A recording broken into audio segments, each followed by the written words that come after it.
Hello everyone. Today we are doing March 2019 Science 1 question. So let's get started. Question number 1 is write the proper answer in the box. So यहाँ पे आपको proper answer box के अंदर लिखना है. So this is based on chapter gravitation. So मैं यहाँ पे ना text box में सारा chapter का नाम डाल देती हूँ. Gravitation. Gravitation. अभी ग्रेविटेशन चैप्टर में कौन से कॉन्सेप्ट से बिलोंग करता है ये पर्टिकुलर एग्जाम्पल हम लोग ध्यान कर लेते हैं. It is based on universal law of gravity, Newton universal law of gravity.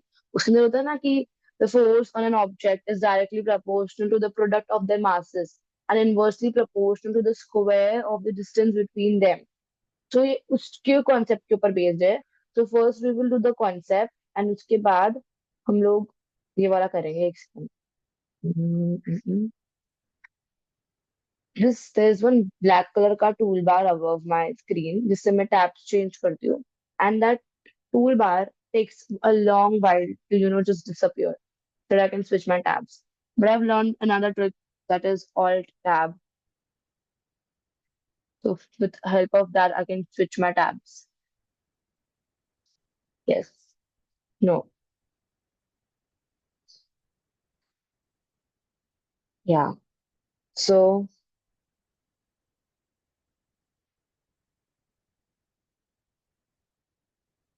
chapter 1 हम लोग इतनी ऐसे ही करेंगे कि जो भी क्वेश्चन आएगा ना उसके रिलेटेड का जो भी कॉन्सेप्ट है हम लोग क्लास में रिवाइज करेंगे. सो अलग से आपको कोई रिवीजन लेक्चर्स नहीं मिलेंगे. पेपर के साथ साथ में जितने टॉपिक्स है उसका रिवीजन साथ में पेपर के साथ ही मिल जाएगा. ठीक है. सो देखो, Newton's universal law of gravitation, all the above considerations including Kepler's law led Newton to formulate his theory of universal gravity. According to this theory, every object in the universe attracts every other object with a definite force. This force is directly proportional to the product of the masses of the two objects and inversely proportional to the square of the distance between them. इसका मतलब क्या है कि कोई भी एक object है ना, I'll take a pen here. So universe में कोई भी एक ऑब्जेक्ट दूसरे ऑब्जेक्ट के ऊपर फोर्स लगाएगा.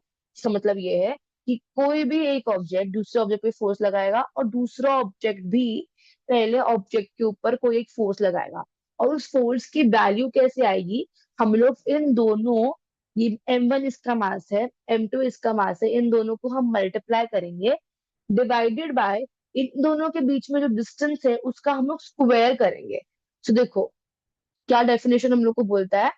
This force is directly proportional to the product of the masses. मतलब इन दोनों के मास का जो मल्टीप्लीकेशन आएगा उसके डायरेक्टली प्रोपोर्शनल है. डायरेक्टली प्रोपोर्शनल होने का मतलब ये होता है कि अगर कोई एक वैल्यू x y के डायरेक्टली प्रोपोर्शनल है तो अगर x बढ़ता है तो हमारा y भी बढ़ेगा, और अगर हमारा y बढ़ेगा तो हमारा x भी बढ़ेगा. इसका क्या मतलब है कि अगर दो ऑब्जेक्ट्स के मासेस का प्रोडक्ट बढ़ता है तो हमारा फोर्स भी क्या होगा, बढ़ेगा. ठीक है. फिर से मैं बोलती हूँ. फॉर एग्जाम्पल 3 kgs और 4 kgs हमारे मासेस है. तो मैंने 3 kgs और 4 kgs का प्रोडक्ट क्या होगा, 12. क्या होगा, 12. तो 3 into 4 क्या होगा, 12.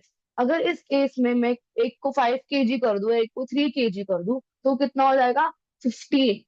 प्रोडक्ट ऑफ द मासेस क्या हो जाएगा, 15. ये नंबर जैसे ही 15 हुआ, इसने क्या किया, फोर्स उनके दोनों के बीच में जो है वो भी कुछ अमाउंट से इंक्रीज हो गया होगा मास के इंक्रीज होने से.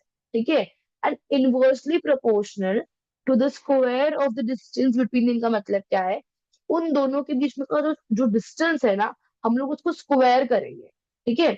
और उसको डिवाइड करेंगे. तो इनवर्सली प्रोपोर्शनल के केस में क्या होता है, अगर कोई वैल्यू बढ़ेगी, फॉर एग्जाम्पल डिनोमिनेटर में वैल्यू बढ़ेगी, तो हमारा फोर्स का वैल्यू क्या आएगा, कम आएगा. सो अगर उन दोनों के बीच का डिस्टेंस बढ़ जाता है तो वो दोनों एक दूसरे पे जितना फोर्स लगाते हैं वो क्या हो जाएगा, ओवरऑल वैल्यू क्या आएगी, कम आएगी. ठीक है. सो दिस रियल, मतलब आप लोग इसको ना मैग्नेट के एग्जाम्पल से भी समझ सकते हो कि अगर दो मैग्नेट्स है, दो मैग्नेट्स अगर बहुत ज्यादा दूर रखे हैं तो वो दोनों ऑब्वियसली एक दूसरे के ऊपर फोर्स एक्सर्ट नहीं कर पाएंगे। लेकिन if those magnets are kept little closer to each other, so वो मैग्नेट्स एक दूसरे को अट्रैक्ट कर सकते हैं। ये इसका मतलब एग्जैक्ट विजुअलाइजेशन नहीं हो सकता है, लेकिन आप ऐसे भी विजुअलाइज कर सकते हो। ठीक है, so we will just go through the definition once more, और उसके बाद में हम लोग वो वाला क्वेश्चन सॉल्व करेंगे। ठीक है, so according to this theory, every object in the universe attract every other object with a definite force. This force is directly proportional to the product of the masses of the two objects and is inversely proportional to the square of the distance between them. इस example में उन्होंने दो object क्या लिया है, M1 और M2, और उन दोनों का डिस्टेंस जो उन्होंने अब्ज्यूम किया है वो क्या है, D। तो पहला हम लोग देखेंगे F। अब ये A है ना, ये A नहीं लिखा, ये इनवर्सली प्रोपोर्शनल की साइन है। So F is directly sorry, this is proportional की साइन, नॉट इनवर्सली प्रोपोर्शनल की साइन। सो देखो, F is directly proportional to the product of the masses divided by inversely proportional to the square of the distance between them. देखो, कभी भी ना इन ये जो sign होता है प्रोपोर्शनल का साइन, जब कभी भी ये हटता है, इसको जब हमको हटाना होता है, तो दो चीजें आती है। एक आता है इज इक्वल्स टू, आपको यहाँ पे दिख रहा है, और एक आता है कोई कांस्टेंट। कांस्टेंट क्या होता है, कांस्टेंट को लेके मैं ना चीजें काफी क्लियर कर देती हूँ। कांस्टेंट एक नंबर होता है, देखो 4, अगर मैंने नंबर लिया 4, तो 4 को चेंज होने वाला है क्या, 4 4 ही रहेगा ना, 4 की कोई भी वैल्यू चेंज होगी क्या, नहीं। 4 अपने मध्य में, नजर में 4 ही है, उसकी कोई वैल्यू नहीं चेंज होती। जिस किसी भी चीजों की वैल्यू नहीं चेंज होती है उसको हम लोग क्या बोलते हैं, कांस्टेंट। देखो यहाँ पे जी, जी की भी ना कोई वैल्यू चेंज नहीं होने वाली है इस पूरे फॉर्मूला के अंदर। जी की एक सर्टेन वैल्यू है, हम लोग को वो वैल्यू ही हमेशा यहाँ पे पुट अप करनी होती है, इसलिए हम लोग उसको कांस्टेंट बोलते हैं, because its value does not change. ठीक है, सो यहाँ पे आया F is equals to G M1 M2 divided by D square. अब देखो इस फोर्स को ना इस जी के वैल्यू से घंटा फर्क नहीं पड़ता, बिकॉज जी की वैल्यू जो है ना चेंज होती ही नहीं है। सो अगर देखो कभी भी ना आपको जी की वैल्यू क्वेश्चन में चेंज करके देंगे नहीं, लेकिन अगर बोला मान लो कभी एक क्वेश्चन आ गया कि जी की वैल्यू कुछ और हो गई, तो क्या फोर्स चेंज होगा, force does not depend on the value of G. लेकिन अगर हम लोग उसको किसी चीज से मल्टीप्लाई कर रहे हैं तो डेफिनेटली होगा, लेकिन just let's just not get into the value of G, because वो कभी चेंज हो तो आपको दिखाएगा नहीं क्वेश्चन पेपर में। हमेशा आपको या तो एम की वैल्यू, M1 की वैल्यू, M2 की वैल्यू और डी की वैल्यू चेंज करते हुए दिखाएगा। ठीक है, सो इनका प्रोडक्ट अगर चेंज होगा तो क्या एफ चेंज होगा, यस। इनके बीच का डिस्टेंस अगर चेंज होगा तो क्या एफ चेंज होगा, यस। ठीक है, so I guess this concept is clear. अभी इसके आगे का ये वाला लास्ट पैराग्राफ भी हम लोग कर लेते हैं। The above equation means that if the mass of one object is doubled, अगर हम लोग किसी भी उन दोनों में से किसी भी एक के मास को डबल कर देते हैं, 2 टाइम्स कर देते हैं, the force between the object also doubles, तो उन दोनों के बीच का फोर्स भी क्या हो जाएगा, डबल हो जाएगा। Also if the distance is double, अगर डिस्टेंस को मैंने डबल कर दिया, the force decreases by a factor of 4। मतलब क्या हुआ, देखो मैं डी की जगह पे क्या रखूंगी, अगर मैं ट्वाइस, अगर मेरा वैल्यू डबल हो रहा है तो 2, यहाँ पे कोई ना पेंसिल नहीं है, बहुत डिफिकल्ट होता है पेंसिल से लिखना इस केस के अंदर, लेकिन लेट्स जस्ट ट्राई। नहीं, स्मार्ट पेन नहीं है, पेन में अगर मैंने यहाँ पे लिखा 2, ठीक है, तो डबल कर रही हूँ ना मैं डिस्टेंस को, पहले डी था, अब क्या हो गया 2D। तो यहाँ पे ये क्या हो जाएगा उसका, सॉरी सॉरी एक ब्रैकेट है, तो ये 2 का क्या हो जाएगा, स्क्वायर। ठीक है, तो वो क्या होता है, that is equals to 4।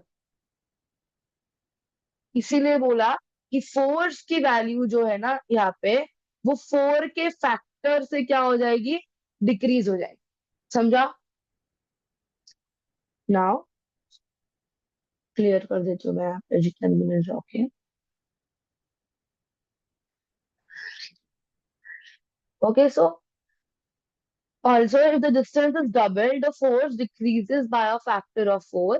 If the two bodies are spherical, the direction of the force is always along the line joining the centers of two bodies, and the distance between the center is taken to be d। ठीक है, अब ये लोग क्या बोल रहे हैं, देखो हमें पता है force is a vector quantity, ठीक है।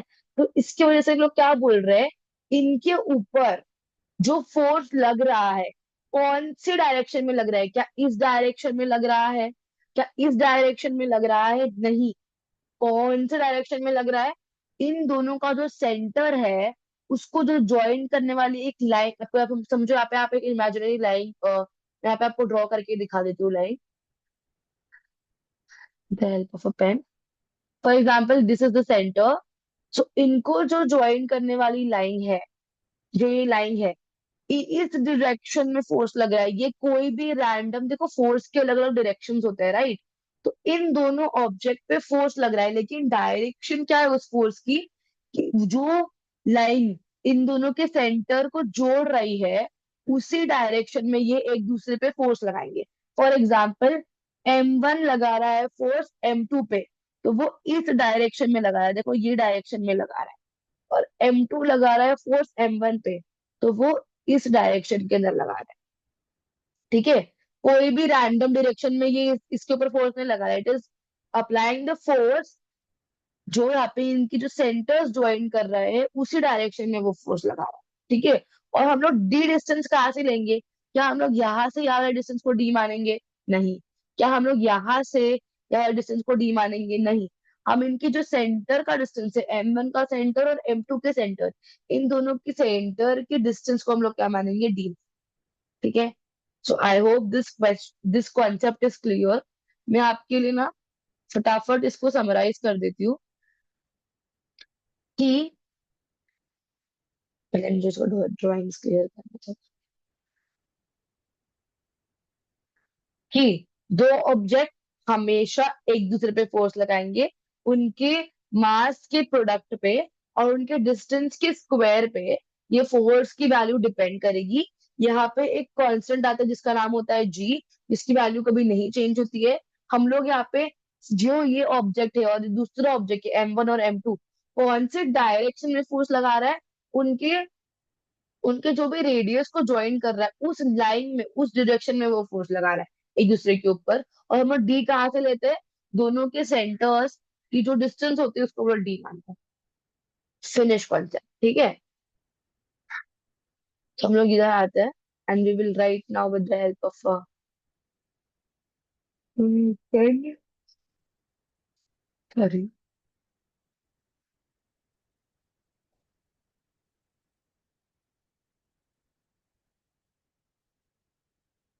मैं इसको बंद, ठीक है। सो यहाँ पे क्या है, जी M1 M2 divided bye D square. मुझे बताओ अभी, यहाँ पे ना M1 M2 की वैल्यू तो चेंज की नहीं, उन्होंने क्या वैल्यू चेंज की, उन्होंने डी की वैल्यू चेंज कर दी, उन्होंने डी का क्या कर दिया, 3D। तो देखो जी M1 M2 तो एज इट इज आएगा, नीचे डी स्क्वायर की जगह पे क्या आ जाएगा, देखो 3D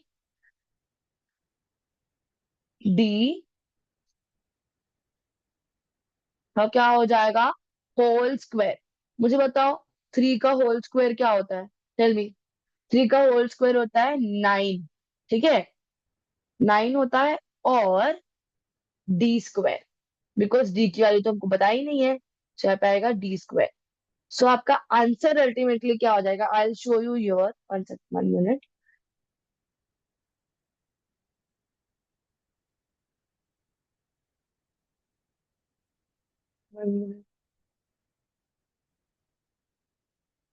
आंसर अल्टीमेटली, यस, यहाँ पे क्या हो, आंसर गलत है, क्वेश्चन पेपर गलत है। वन सेकेंड, मैं यहाँ पे आपको रिप्रेजेंटेशन नहीं दिखा पा रही फॉर सम रीजन, लेकिन इसका आंसर आएगा G M1 M2 divided by N D square. अगर आप लोग को यहाँ पे लिखने बोला होता कंक्लूजन, तो आप लोग क्या लिखते, force is decreased by the factor of 9, ठीक है। नेक्स्ट क्वेश्चन क्या बोला है, कि इन डॉर्बनियर ट्राइट Li मतलब lithium, sodium, and potassium. The atomic masses of lithium and potassium are 6.9 and 39.1 respectively. Then what will be the atomic mass of sodium? देखो this is again a very easy question. पहले तो आपको समझा देती हूँ ये atomic mass क्या होता है। एटॉमिक मास होता है the sum of the proton and the neutron present inside the nucleus, इसको हम लोग क्या बोलते हैं, एटॉमिक मास। अब देखो डोमिनियर वो फर्स्ट साइंटिस्ट थे जिन्होंने एलिमेंट्स को क्लासिफाई करने की शुरुआत की। ठीक है, क्लासिफाई करने का मतलब क्या है, जो सिमिलर टाइप के एलिमेंट्स है उनका ग्रुपिंग करने का काम इन्होंने शुरू किया। और इन्होंने अपने स्टेटमेंट में क्या बोला था, कौन से एलिमेंट सिमिलर होंगे, जिन एलिमेंट्स का एटॉमिक मास, फॉर एग्जांपल मैंने यहाँ पे तीन की जोड़ी बना दी है, राइट। सो जो फर्स्ट एलिमेंट है और थर्ड एलिमेंट है, उन दोनों के एटॉमिक मास को ऐड किया और उनका एवरेज लिया। देखो हम एवरेज कैसे लेते हैं, जितने भी नंबर्स हमने ऊपर लिए हैं डिवाइडेड बाय, उनको हम लोग ऐड कर देंगे डिवाइडेड बाय जितने नंबर्स हमने ऊपर लिए। ठीक है। सो सिमिलरली यहाँ पे एल और ली मतलब लिथियम और के मतलब सोडियम, इन दोनों के अगर हम लोग एटॉमिक मासेस को ऐड करेंगे और डिवाइड बाय टू करेंगे, तो लीना मतलब सोडियम का एटॉमिक मास अगर आया, इसका मतलब ये तीनों किस में आ जाएंगे, ट्रेट में आ जाएंगे, और इन तीनों की सिमिलैरिटीज होंगी। मैं इसको आप लोग को टेक्स्ट बुक से भी एक्सप्लेन कर देती हूँ। See, it belongs to chapter number 2।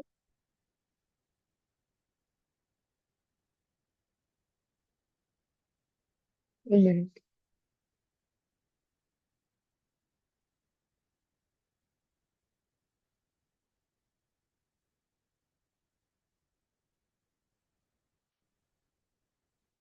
this comes the last chapter. Here's the title. One second.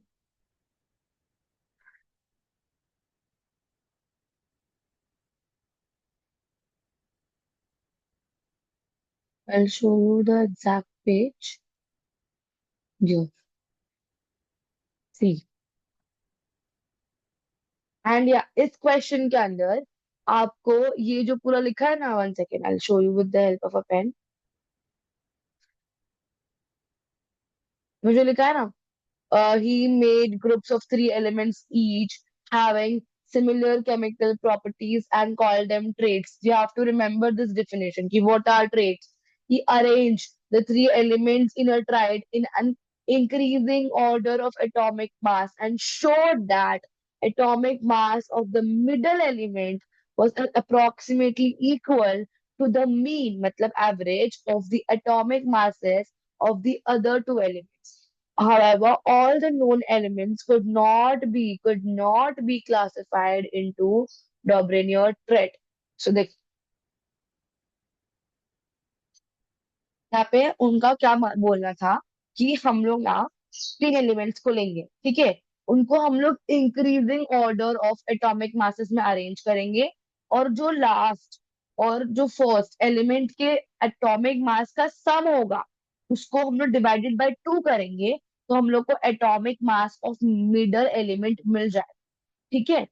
और लेकिन इनके इनके टाइम पे ना 15 to 16 एलिमेंट्स नोन थे, लेकिन इनकी फिलॉसफी के हिसाब से, इनके थ्योरी के हिसाब से ना बाकी के एलिमेंट्स ये रूल फॉलो नहीं कर रहे थे, इसीलिए इनका जो रूल है ना वो फ्लॉप हो गया था।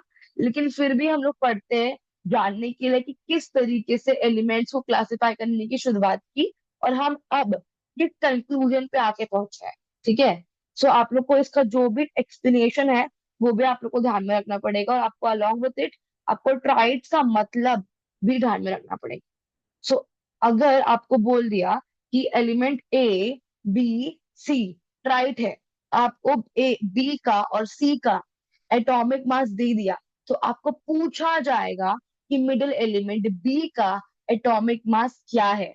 उस केस में आप लोग क्या करोगे, ए का और बी का एटॉमिक मास को ऐड करोगे, आप डिवाइडेड बाय टू करोगे, इससे आप लोग को बी का एटॉमिक मास आ जाएगा।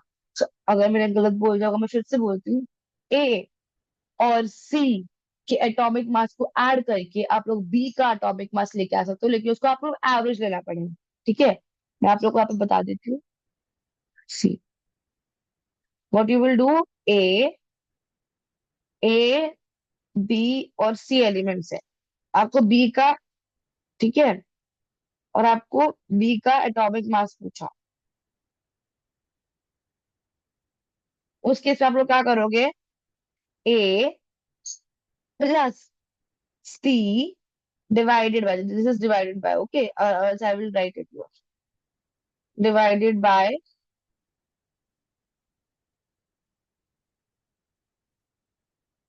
by 2 will be equal to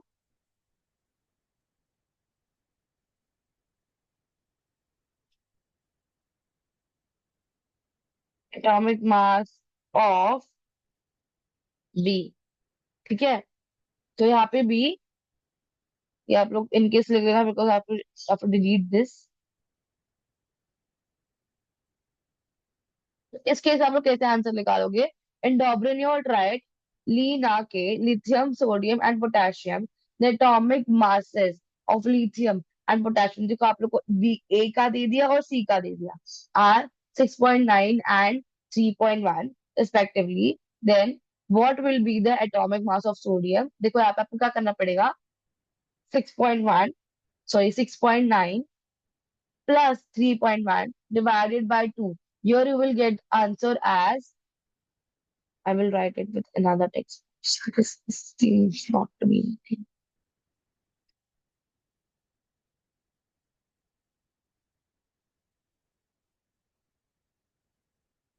Here your answer will be atomic atomic mass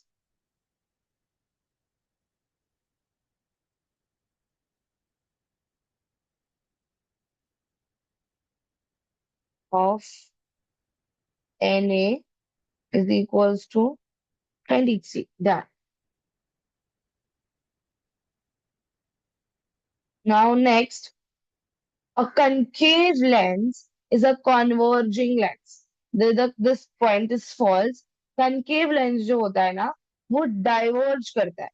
diverse करने का मतलब क्या होता है कि वो चीजों को ना, समझो, कन्वर्स मतलब सारे रेस को ना एक पॉइंट पे लेके आना। डाइवर्स मतलब क्या, सारे रेस को अलग अलग दिशाओं में लेके जाना। For example I will also explain this to you with the help of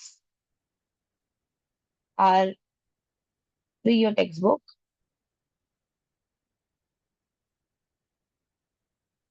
and please आप लोग अपनी प्रिपरेशन टेक्स्ट बुक से ही करना। डाइजेस्ट वगैरह वाला मटेरियल हाथ भी मत लगाना, आपके पास वक्त नहीं है अभी वो डाइजेस्ट को टच करके करने की। Do your preparation with textbook and previous year questions, okay?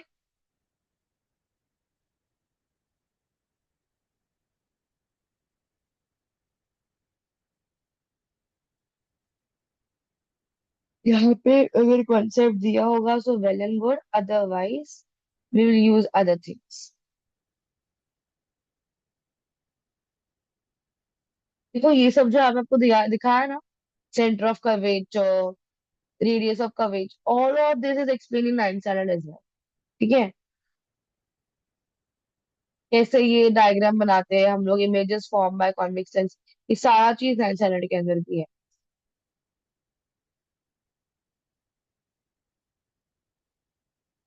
मुझे ऐसा लग रहा है कि नहीं है आपके बुक के अंदर वो। सो मैं आप लोग को ऐसे बता देती हूँ कि कॉनकेव लेंस जो होता है ना, मुझे लाइट रेस, देखो लेंस को लेंस का काम क्या होता है कि वो अपने में से ना लाइट रेस को पास होने के लिए देता है। लेकिन कभी भी ना किसी भी सरफेस पे अगर लाइट इंसिडेंट करती है तो वो रिफ्लेक्ट करती है। क्या करती है? रिफ्लेक्ट। उस केस में वो जो लाइट है, वो जो लाइट के रेज है, वो अगर सारे रेज एक ही पॉइंट पे आके मीट करते हैं तो वो क्या हो गया? कॉन्वर्जिंग। और अगर वो सारे रिफ्लेक्टेड रेज अलग अलग पॉइंट्स पे चले जाते हैं तो वो क्या हो गया? डाइवर्जिंग।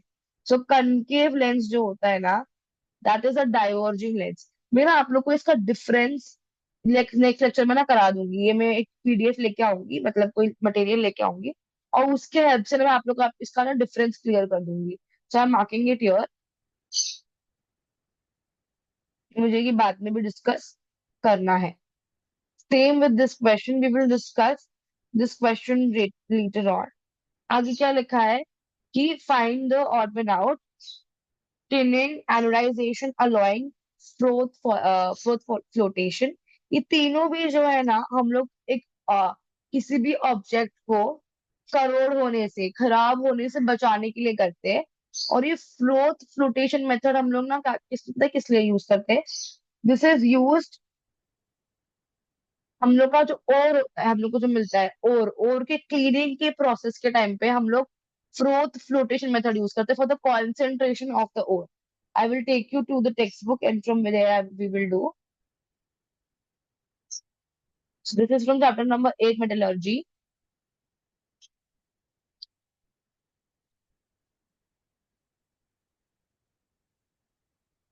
Yes.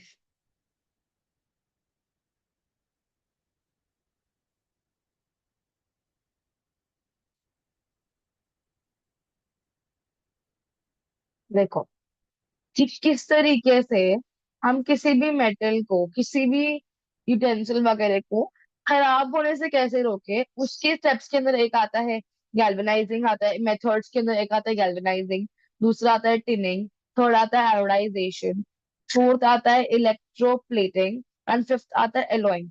तो वो तीनों भी जो थे ना यहाँ पर जो तीनों थे, टिनिंग, आयोडाइजेशन एंड एलॉइंग, वो उस मेथड उसके थे। एक सेकेंड।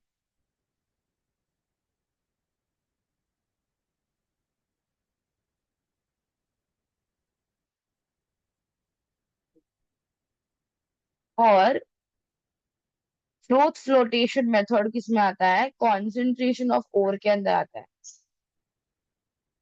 देखो, अब हम लोग ने जब अपना ओर एक्सट्रैक्ट कर लिया है, तो उसको प्रॉपरली हम लोग उसमें से हमारा जो मेटल हमको जो चाहिए वो हम लोग निकालेंगे कैसे? तो उसकी क्लीनिंग प्रोसेस होती है। ठीक है। उसके अंदर एक आता है concentration of ore. Concentration of ore के अंदर भी ना डिफरेंट डिफरेंट टाइप के ओर, डिफरेंट डिफरेंट टाइप के मेटल्स के ओर के ऊपर डिपेंड करता है कि हम लोग कौन सा वाला मेथड चूज कर रहे हैं क्लीनिंग करने के लिए, कॉन्सेंट्रेशन करने के लिए। ठीक है। अब देखो, ये कॉन्सेंट्रेशन वर्ड का क्या मतलब है? कि फालतू की चीजों को हटाओ, एक चीजों पे ध्यान दो। सो इस केस के अंदर, इस कॉन्टेक्स्ट में, हमारा वो एक चीज क्या होगा? हमारा मेटल, उसको कॉन्सेंट्रेट, हमारे ओर में मेटल है जो हम लोग को वो चाहिए, उसके लिए हमें फालतू के कचरे को निकालना पड़ेगा। So, इसीलिए इसका नाम हम लोगों ने क्या रखा है? Concentration of ore. अब कचरा कौन से टाइप का है और उसके अंदर मेटल कौन से टाइप का है, उस सब को ध्यान देते हुए हम लोग अलग अलग सेपरेशन मेथड्स को चूज करते हैं। एक होता है ग्रेविटेशन बेस्ड, जिसके अंदर आता है wilfley table, hydraulic separation method. ये कहीं पे भी अगर नेक्स्ट क्वेश्चन में डिटेल में एक्सप्लेन करने के लिए आता है, तो there I will explain you in details. Now I am giving you a superficial knowledge here. So फिर उसके ऊपर आता है wilfley table method, hydraulic separation method, फिर होता है मैग्नेटिक सेपरेशन मेथड, फिर होता है flotation method. So are you getting my point? कि इसमें से ये जो तीन है, these are the methods for preventing the metal to get damage और करोड। एंड जो फोर्थ फ्लोटेशन मेथड है, this is a method, this is one of the method for the concentration of the ओर।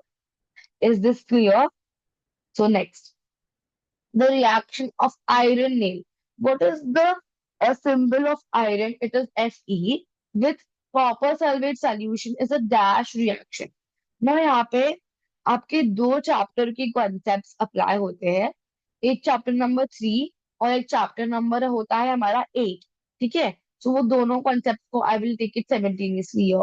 सो देखो, इसमें ना ये वाला method एक होता है हमारा, ये table. This is a very very important chart आपके एग्जाम में जो आता है एक्टिविटी बेस्ड क्वेश्चन ABQs के लिए। सो इसमें ना आपको पहले तो रिएक्टिविटी का वर्ड का मतलब क्या होता है, what does this word reactivity means? कि किसी चीज के प्रेजेंस में हमारा मेटल कितना रिएक्ट करता है, वो हमको देखना है। देखो, हमारा जो मेटल पोटेशियम है, 1 second, I will take a spotlight. My mouse is gone. Okay. तो देखो, फॉर एग्जाम्पल हमारा जो सबसे ऊपर मेटल आ रहे हैं, पोटाशियम, सोडियम, लिथियम और कैल्शियम। ये जो मेटल्स है ना, ये पानी के साथ भी रिएक्ट कर लेंगे। अब इसमें भी सबसे जल्दी कौन करेगा पानी के साथ में रिएक्ट? पोटेशियम। उससे कम जल्दी कौन करेगा? सोडियम। उससे कम जल्दी कौन करेगा? लिथियम। उससे कम जल्दी कौन करेगा? कैल्शियम। ये सभी लेकिन सिर्फ अगर पानी ही कांटेक्ट में आ गया, हल्के से पानी, तो भी ये रिएक्ट करने लगेंगे। ठीक है। नेक्स्ट है हमारे magnesium, aluminium, zinc, iron and tin. ये सारे जो है ना, magnesium, aluminium, zinc, iron, tin और लीड, ये पानी से ना इतना देखो, रिएक्ट तो मेटल्स करते हैं, लेकिन इतना जल्दी नहीं करेंगे। लेकिन ये एसिड से जल्दी से रिएक्ट करेंगे। अगर एसिड आ गया इनके कांटेक्ट में, तो ये लोग रिएक्ट करने लगेंगे। इन देखो, ऐसा नहीं है कि एसिड इनके कांटेक्ट में आएगा तो ये नहीं रिएक्ट करेंगे। लेकिन ये बताना चाह रहा है ये टेबल कि सिर्फ पानी भी अगर कांटेक्ट के अंदर आ गया इनके, तो भी ये रिएक्ट करेंगे।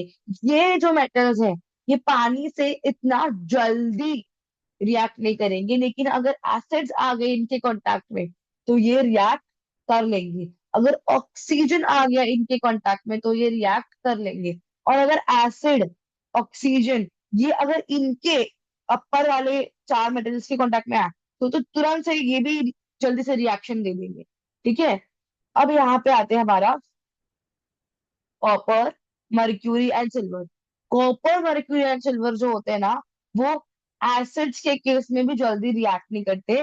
लेकिन वो लोग ऑक्सीजन अगर कांटेक्ट में आएगा, तो ही रिएक्ट करेंगे। क्या करेंगे? ऑक्सीजन अगर कांटेक्ट में आया, तो ही ये लोग रिएक्ट करने वाला है। और लास्ट हमारा आता है गोल्ड। गोल्ड, पानी कांटेक्ट में आ जाए, एसिड कांटेक्ट में आ जाए, ऑक्सीजन कांटेक्ट में आ जाए, फर्क ही नहीं पड़ता, तीनों ही चीज से ये रिएक्ट नहीं करने वाले हैं। So gold is the least reactive element and the potassium here is the most reactive element. Is this point clear? सबसे ज्यादा रिएक्टिव कौन होगा? पोटेशियम। सो अगर आप लोग नीचे से ऊपर जाए इस केस के अंदर, I will use a pen here,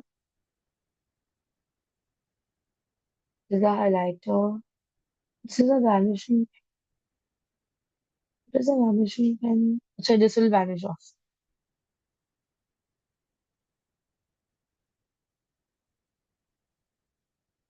तो अगर मैं नीचे से,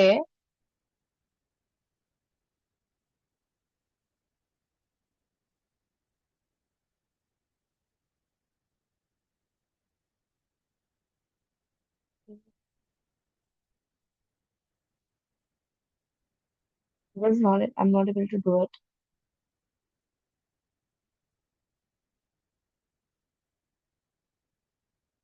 This is not pen. This should give me 1 second, please.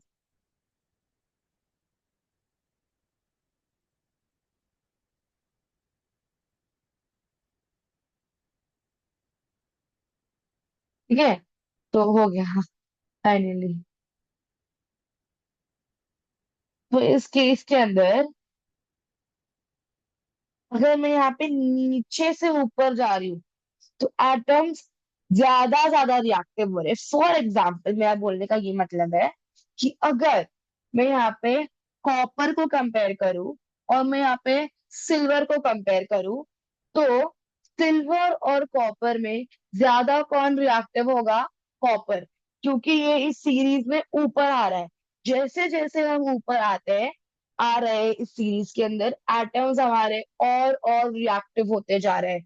देखो, सिल्वर से ज्यादा रिएक्टिव मर्क्यूरी है, मर्क्यूरी से भी ज्यादा रिएक्टिव कॉपर है। अगर मेरे को कॉपर से भी कोई ज्यादा रिएक्टिव देखना है, तो वो हमारा लिड है। लिड से भी ज्यादा रिएक्टिव कौन है? टिन है। तो अगर मुझे कंपैरिजन दे दिया कि क्वेश्चन आ गया कि out of the following two elements they देंगे आप लोग को, out magnesium, for example magnesium, zinc and iron, out of the following elements, which one of them is most reactive? मैं क्या ले रही हूँ यहाँ पे, तीन एलिमेंट्स ले रही हूँ, मैग्नीशियम ले रही हूँ, एल्यूमिनियम ले रही हूँ, और फॉर एग्जांपल मैंने जिंक लिया। तो इन तीनों में से सबसे ज्यादा रिएक्टिव कौन होगा? मैग्नीशियम, क्योंकि ये इस सीरीज में ऊपर की तरफ आ रहा है। ठीक है। और हो सके आपके पास अगर लैपटॉप है, so please watch this lecture on laptop. तो आपको ना ये स्क्रीन थोड़ी बड़ी दिखेगी, और जो मैं दिखाना चाह रही हूँ ना आप लोग को, वो प्रॉपरली आपको विजिबल हो पाएगा। छोटी स्क्रीन से भी हो पाता है, लेकिन if you have a laptop then please watch the lecture on the laptop. ठीक है। और अगर मुझे क्वेश्चन ऐसा आता है कि there are three elements, for example potassium, sodium and calcium. So इस केस में सबसे ज्यादा रिएक्टिव कौन होगा आपका? पोटेशियम, बिकॉज इसकी सीरीज में ऊपर आता है।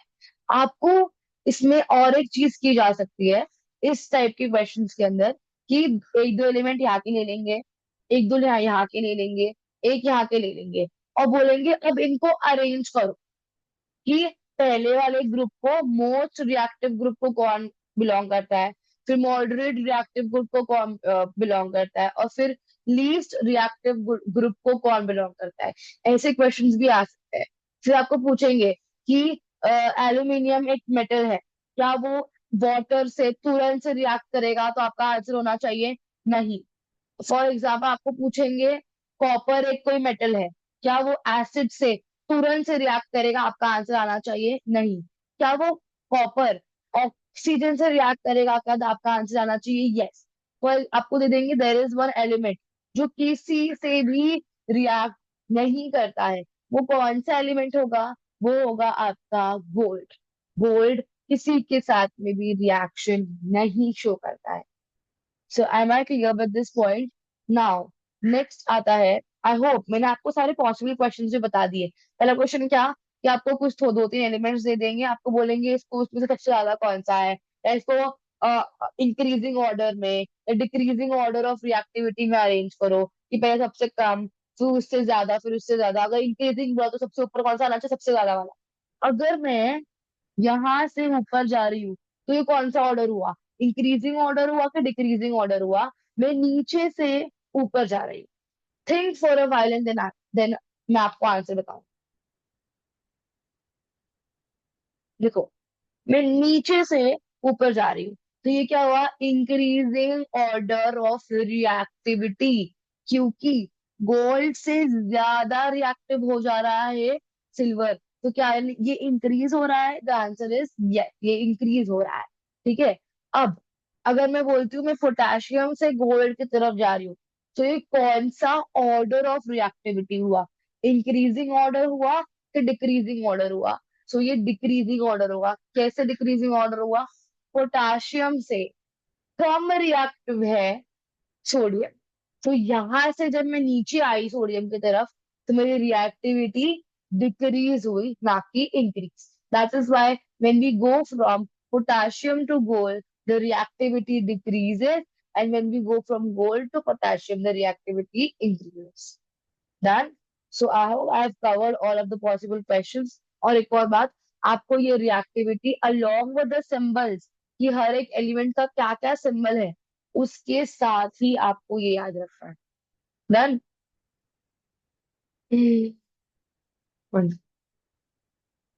नाउ आपका आता है नेक्स्ट पॉइंट इस पार्ट का,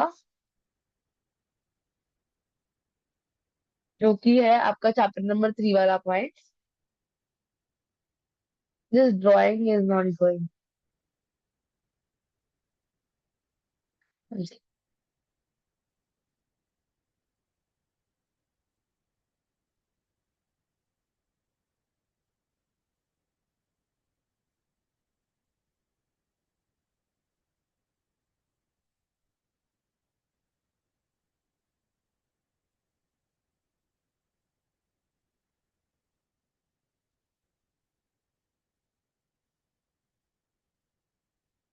एक्चुअली सॉरी।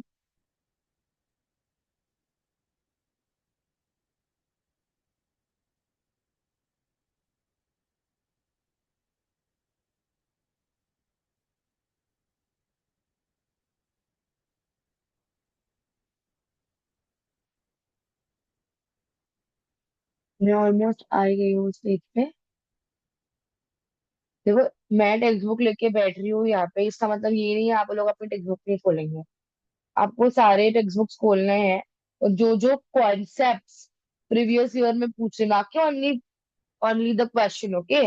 जो जो कॉन्सेप्ट प्रीवियस ईयर में लग रहे हैं ना, वो कॉन्सेप्ट को साथ के साथ रिवाइज करो, ठीक है, ताकि आप लोग का ये सब धीरे धीरे सारा सब क्लियर होते जाए। ओके। सो देखो, सेकेंड कॉन्सेप्ट जो यहाँ पर लग रहा है वो है type of chemical reaction. Chemical reaction जो होते हैं ना, उसके टाइप्स होते हैं। पहली बात तो केमिकल रिएक्शन क्या होता है?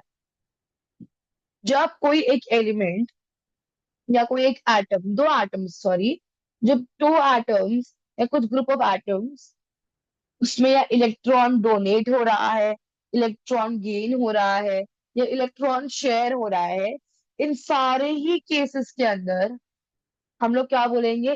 केमिकल रिएक्शन हो गया है।